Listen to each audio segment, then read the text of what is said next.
En el nombre del Padre, del Hijo, del Espíritu Santo. Amén. Ven, Espíritu Santo, y llena los corazones de tus fieles, y enciende en ellos el fuego de tu amor. Envía tu Espíritu Creador, y se renovará la faz de la tierra. Estamos estudiando el Catecismo de la Iglesia Católica, segunda parte, la celebración del misterio cristiano, segunda sesión, los 7 sacramentos de la Iglesia, capítulo segundo, los sacramentos de curación, artículo cuarto, el sacramento de la penitencia y reconciliación. Estamos en el primer apartado donde el catecismo dedica 2 números al estudio del tema que tiene como título el nombre de este sacramento. El día de ayer hablamos en la catequesis de los 2 primeros nombres que tenía este sacramento: sacramento de la conversión y sacramento de la penitencia. Continuamos con los otros 3 números, con los otros 3 nombres que recibe este sacramento: sacramento de la confesión, sacramento del perdón y sacramento de la reconciliación. Número 1424 del Catecismo dice: se le denomina sacramento de la confesión porque la declaración o manifestación, la confesión de los pecados ante el sacerdote, es un elemento esencial de este sacramento. En un sentido profundo, este sacramento es también una confesión, reconocimiento y alabanza de la santidad de Dios y de su misericordia para con el hombre pecador. Es un número precioso este, queridos amigos, sacramento de la confesión. Cuando llegue el momento de explicar el sacramento de la penitencia en profundidad en los siguientes números que veremos, queridos amigos, ahí explicaremos el porqué de la confesión y de la acusación personal de los pecados ante el sacerdote. Explicaremos los motivos teológicos, el por qué es necesaria esa acusación de nuestros pecados ante el ministro de Dios.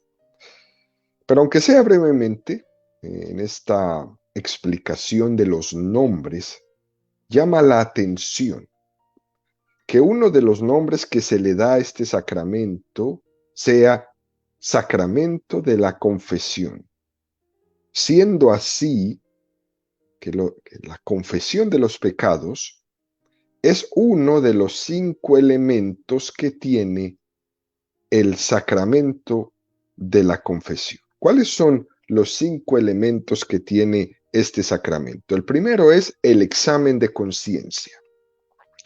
El segundo es el dolor de los pecados.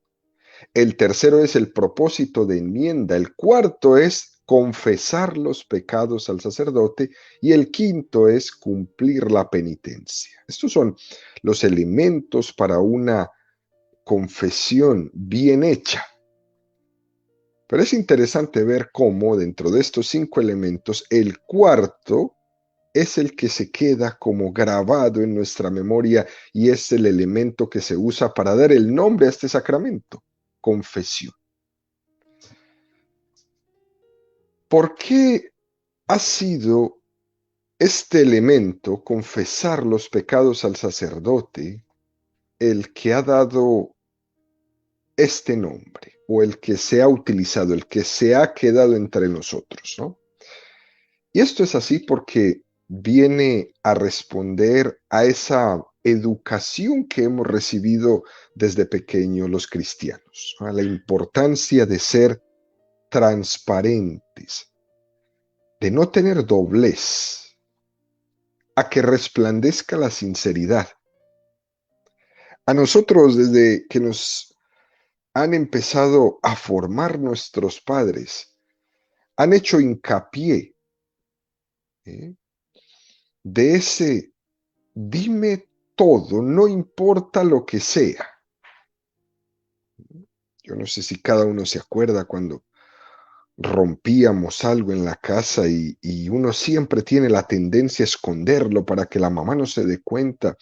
Y la mamá decía, es mejor que me lo digas a que me lo ocultes. ¿Eh?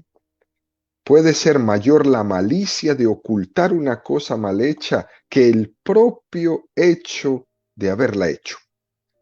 Así que a mí cuéntame todo, decían nuestros padres. Desde pequeños se nos insistió mucho en este valor, el valor de la transparencia. Y puede ser que tradicionalmente hablando este sacramento ha sido llamado así con este valor que lo configura, decir la verdad, confesarse. Por eso, queridos amigos, este número 1424 del Catecismo dice que la confesión de los pecados es un elemento esencial de este sacramento. Y esto se remarca mucho, porque en este sacramento hay un encuentro personal, un tú a tú. Yo voy con mi mamá y le digo que rompí el jarrón por estar jugando con la pelota dentro de la casa. Hay un tú a tú. Mami, hice este daño. Nosotros no nos acercamos al Señor como rebaño. Nos acercamos al Señor en un tú a tú. Y fijémonos cómo se remarca esto en Jesús. El buen pastor deja las 99 ovejas y va en busca de la oveja perdida y tiene un encuentro personal con la oveja perdida. El sacramento de la confesión, y este término remarca mucho en tu historia concreta, que es tu historia la que Jesús ha buscado. Nosotros tenemos un gran peligro, que cuando estamos en grupo, ¿eh? Pensamos que lo que se dice para todos no se dice para nadie en concreto. Por eso al escuchar la palabra en la asamblea, la debo escuchar como si yo fuera el único, como si fuera exclusivamente para mí, como si el sacerdote, el ministro, pronunciara mi nombre cuando está hablando. Y por eso debemos poner muchísimo cuidado en eso de que lo que se ha dicho para todos no vaya a pasar que no se ha dicho para nadie. Y es bueno que nos acordemos de que no hay ningún sacramento que sea para todos, que todos los sacramentos son personales. Son un encuentro personal con Cristo. Y esto está supremamente remarcado en el sacramento de la confesión, en el sacramento de la penitencia, en esa confesión oral de los pecados cometidos. Y hay que decir, queridos amigos, que en el fondo, al Señor, el que le importa eres tú. Que le importa es tu vida, tu historia, tu bien personal. Fijémonos que cuando no hay interés en algo, uno no está dispuesto a escuchar a nadie. Uno no está para escuchar sus historias, sus penas, menos sus pecados. El desinterés en algo se traduce en no me importas. Pero en el sacramento de la confesión hay una cosa muy especial.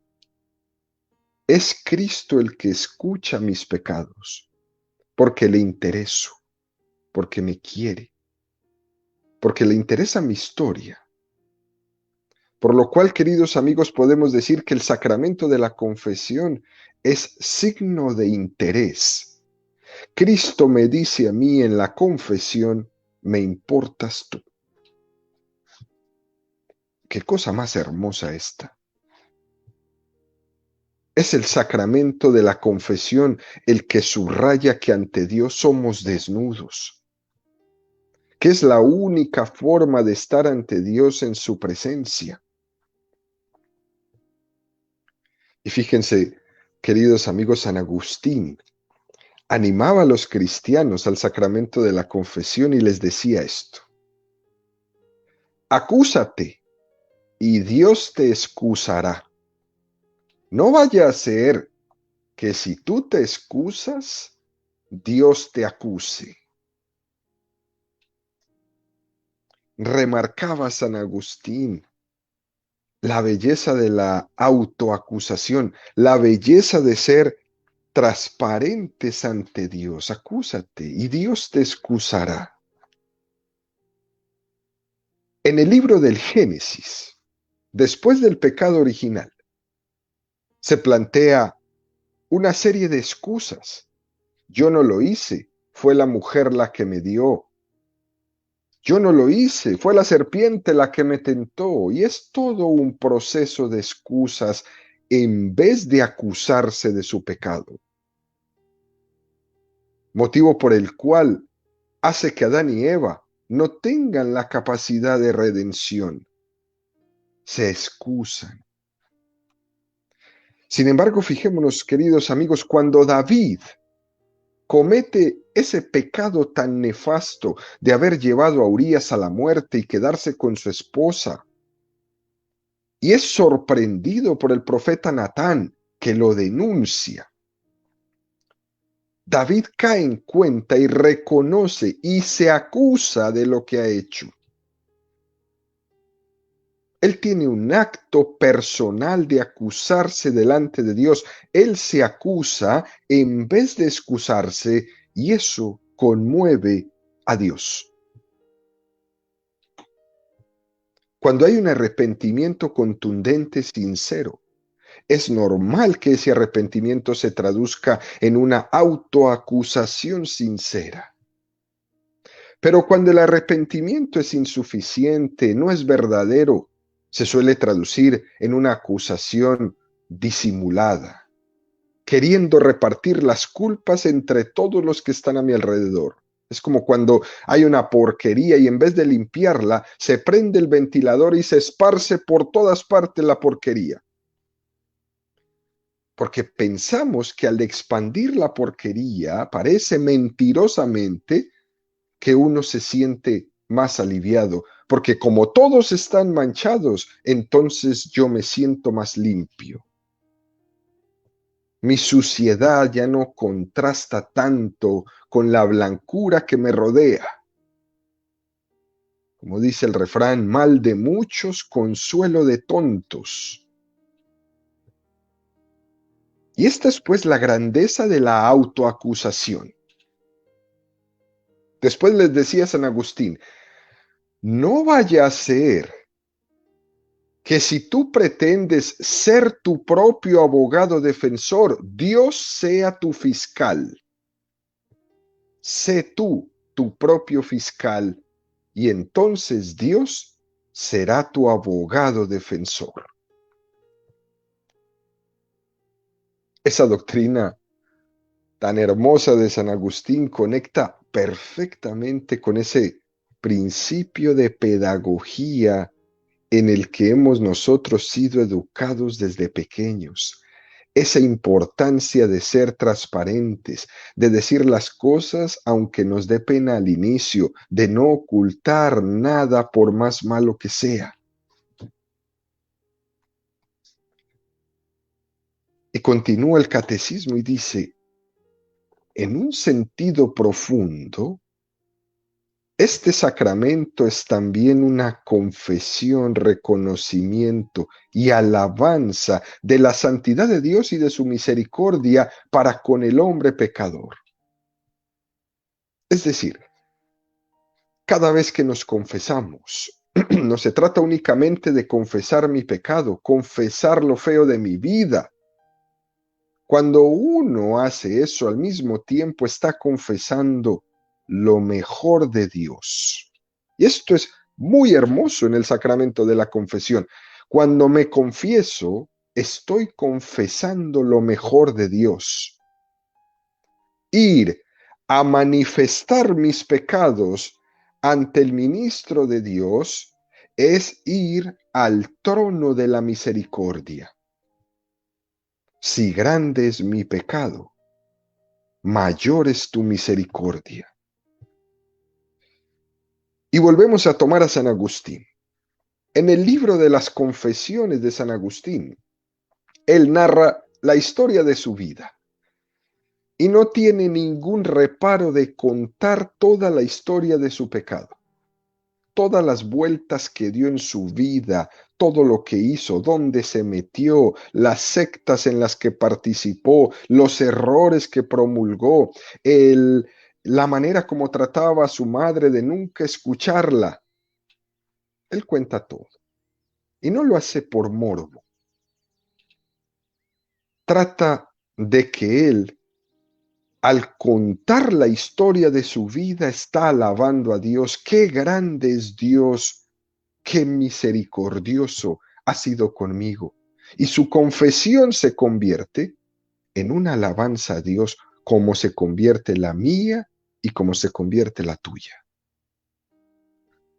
En un párrafo del texto de las Confesiones de San Agustín, dice: Os invoco, Dios mío, misericordia mía, que me criasteis, y cuando yo os tenía olvidado, no me olvidasteis. Os invoco para que vengáis a mi alma, a la cual preparáis para que os reciba con el deseo que lo inspiráis.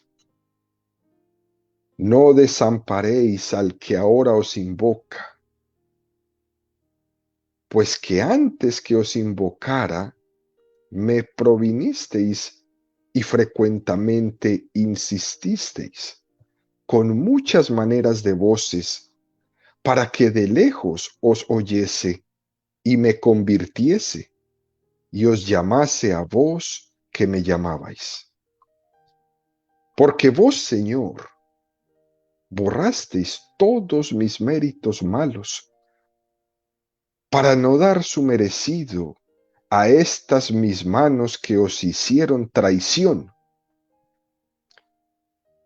y provinisteis todos mis méritos buenos para galardonar a vuestras manos con que me hicisteis.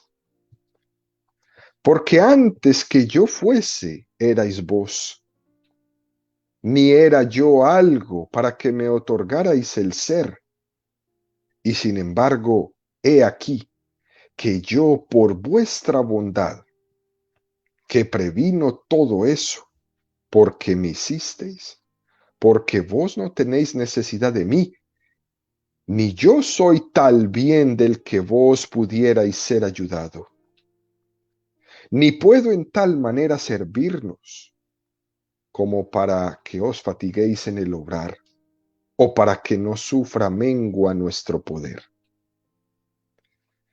Y sigue San Agustín, todo su libro. Lo que él está diciendo en el fondo es: qué paciencia ha tenido Dios conmigo, qué misericordia tan grande. Yo, cuando confieso mis pecados, lo que estoy haciendo es alabando la misericordia de Dios. Algo precioso, queridos amigos, que nos puede iluminar mucho en el momento de acercarnos con humildad al sacramento de la confesión. Damos un paso más. Cuarto nombre, sacramento del perdón. Dice el Catecismo en el número 1424. Se le denomina sacramento del perdón porque por la absolución sacramental del sacerdote, Dios concede al penitente el perdón y la paz. Don y perdón. Es un doble concepto. Nosotros hemos sido regalados por Dios, por sus dones. Todos los dones de la creación han sido dones gratuitos. El hecho de que existamos es un don gratuito. Estamos rodeados de los dones de Dios. Pero lo que es impresionante, queridos amigos, es que esos dones han sido superados por el perdón. Don y perdón son dos términos muy íntimos y uno hace referencia al otro. Perdón significa don perfecto. La noción del perdón para el hombre espiritual supera la estricta justicia humana,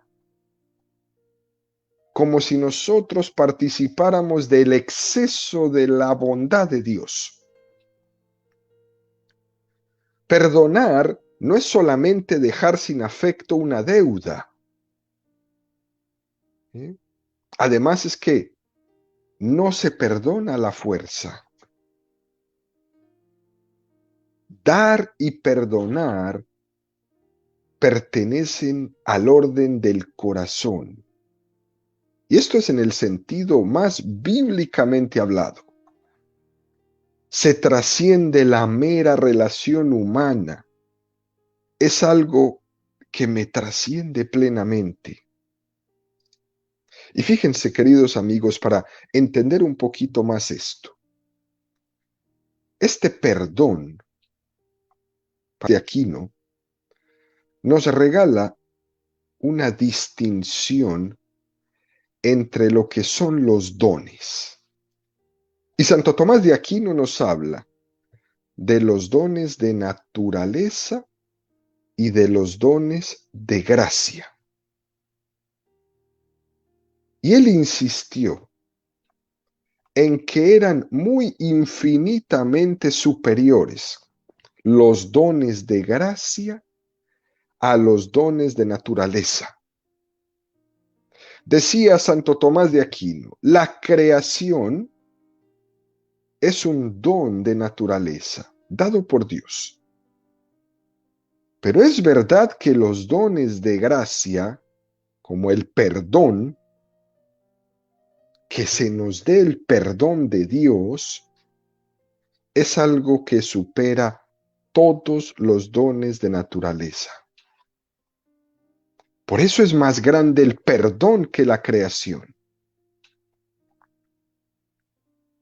La liturgia del sacramento de la confesión, del sacramento del perdón de los pecados, nos enfatiza también esto, queridos amigos. Fijémonos cómo dice la liturgia. Oh Dios, que manifiestas tu poder, especialmente tu poder con el perdón y la misericordia. Es decir, que la forma más contundente de la manifestación del poder de Dios, que es todopoderoso, ha sido perdonando. Que es más grande el perdón de Dios que su creación. Que es más grande el perdón que hacer un milagro físico. Por eso Jesús, cuando le dice al paralítico, tus pecados te son perdonados, el paralítico pudo haber dicho, pero yo no vine aquí a que me perdonaras los pecados, sino a que me recuperaras mi salud. Y la respuesta de Jesús es contundente, para que veas que tengo el poder, no solamente de perdonar tus pecados, a ti te digo, levántate, toma tu camilla y vete a tu casa. El perdón es la mayor manifestación del poder de Dios. Por eso, queridos amigos, la restauración de nuestra relación con Dios está subrayada en ese diálogo nocturno que Jesús tuvo con Nicodemo, cuando le dice, el que no naciere de nuevo no puede entrar en el reino de los cielos. Y así la tradición y el magisterio de la Iglesia le llaman renacimiento, regeneración. A la filiación divina no se llega por voluntad humana, sino por la omnipotente voluntad de Dios. Por eso es que decimos que la recreación, esta segunda creación, es mayor que la primera, mucho más perfecta que la primera. Por eso se subraya en este sacramento el nombre del perdón. Porque subrayando esto, es subrayar la capacidad de Dios de ser fuente de paz, de ser fuente de alegría. Por eso dice el catecismo en este número 1424, Dios concede al penitente el perdón y la paz. Porque no puede haber paz interior sin el perdón de Dios. Porque sin este perdón el proyecto de vida de todo hombre queda frustrado. ¿Cómo puedo ser feliz? ¿Cómo puedo estar en paz sabiendo que he desperdiciado los dones que Dios me ha dado? Desperdiciando todo lo que me ha sido dado gratis como un don, es imposible tener paz y ser feliz. Es más, lo único que el hombre verdaderamente le puede quitar la paz no son las balas, es el pecado. Lo demás, sí, nos quita la paz, pero nos la quita indebidamente. Y se puede volver a recobrar. Y nos la quita indebidamente por nuestros apegos, por nuestra falta de estar centrados en la vida. Pero eso tiene arreglo. Lo único que nos puede robar la paz, por fuera y por dentro, es el pecado. Por eso, el pecado ha sido reconducido por ese perdón de Dios. Por eso podemos decir, la historia de mi pecado no ha podido con la vocación para la que Dios me ha creado.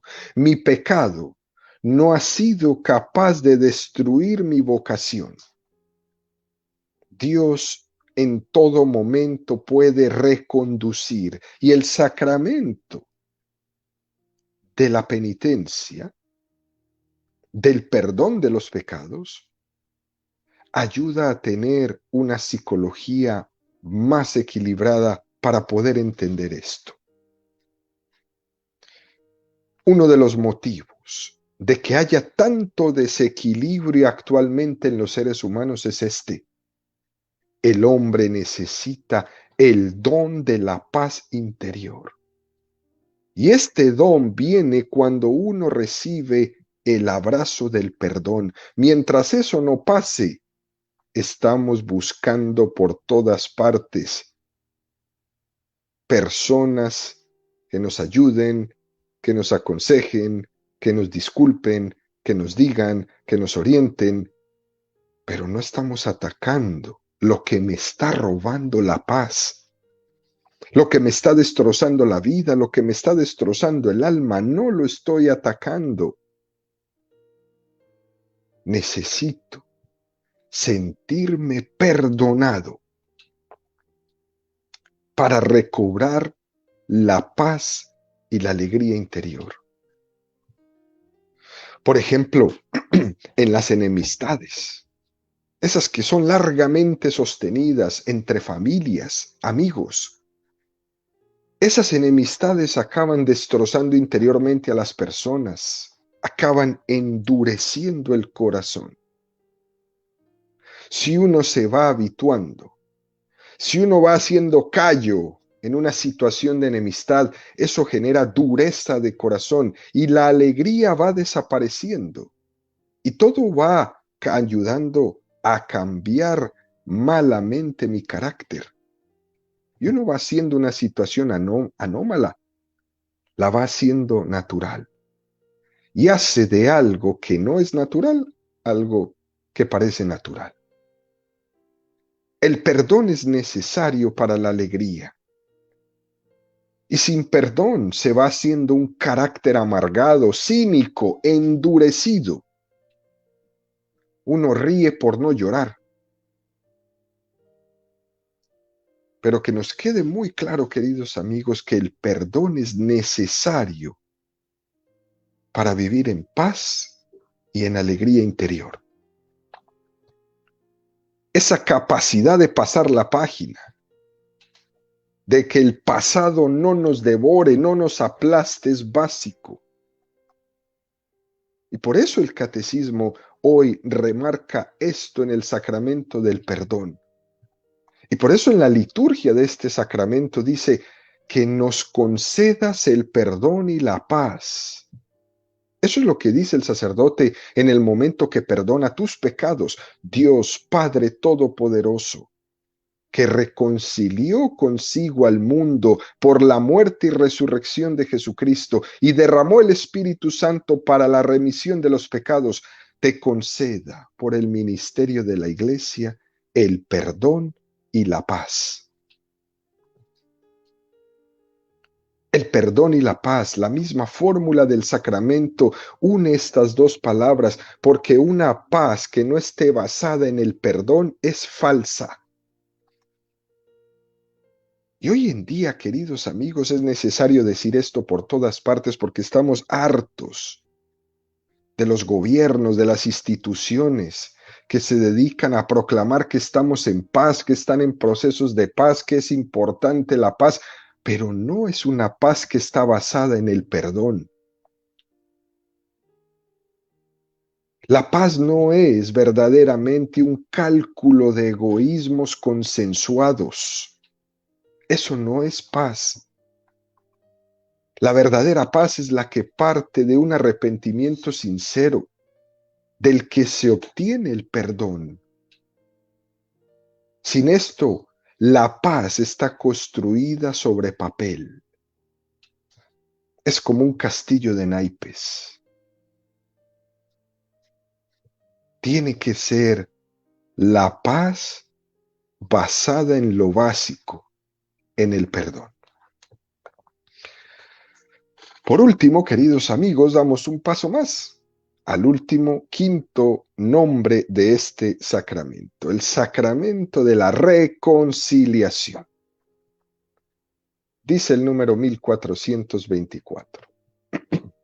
Se le denomina sacramento de reconciliación porque otorga al pecador el amor de Dios que reconcilia. Dejaos reconciliar con Dios. El que vive del amor misericordioso de Dios está pronto a responder a la llamada del Señor. Ve primero a reconciliarte con tu hermano. Nos remite este número del catecismo a la segunda carta de los Corintios 5, 17, 20, que dice: por tanto, el que está en Cristo es una nueva creación. Pasó lo viejo, todo es nuevo. Y todo proviene de Dios, que nos reconcilió consigo por Cristo y nos confió el ministerio de la reconciliación. Porque en Cristo estaba Dios reconciliando al mundo consigo, no tomando en cuenta las transgresiones de los hombres, sino poniendo en nosotros la palabra de la reconciliación. Somos, pues, embajadores de Cristo, como si Dios exhortara por medio de nosotros. En nombre de Cristo os suplicamos, reconciliaos con Dios. Qué texto más hermoso. La expresión reconciliación sugiere el proceso de mediación. Esa mediación Dios Padre la llevó a cabo a través de Jesucristo. En Jesucristo estábamos siendo reconciliados con Dios. La humanidad estaba siendo reconciliada con Dios Padre. Y en esta economía sacramental en la que estamos actualmente, la Iglesia es la mediadora.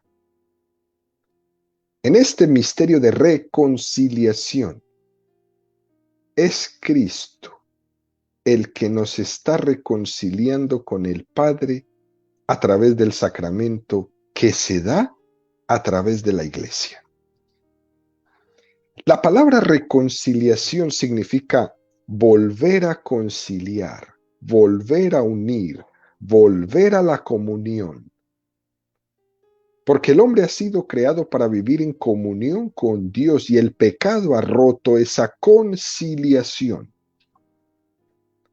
Y esa capacidad de intermediar, de poner paz, donde el pecado ha puesto discordia y ruptura, la hace Cristo a través de su iglesia en el sacramento de la reconciliación. Es como cuando alguien se sienta frente a frente con quien tenemos alguna discordia. Ese que nos sienta frente a frente es Jesucristo. Y la iglesia en medio mediando. Ese es el sacramento de la reconciliación. El único que es capaz de poner paz en la ruptura. Lo hemos expresado cuando decimos en la Santa Misa, no tengas en cuenta nuestros pecados, sino la fe de tu iglesia.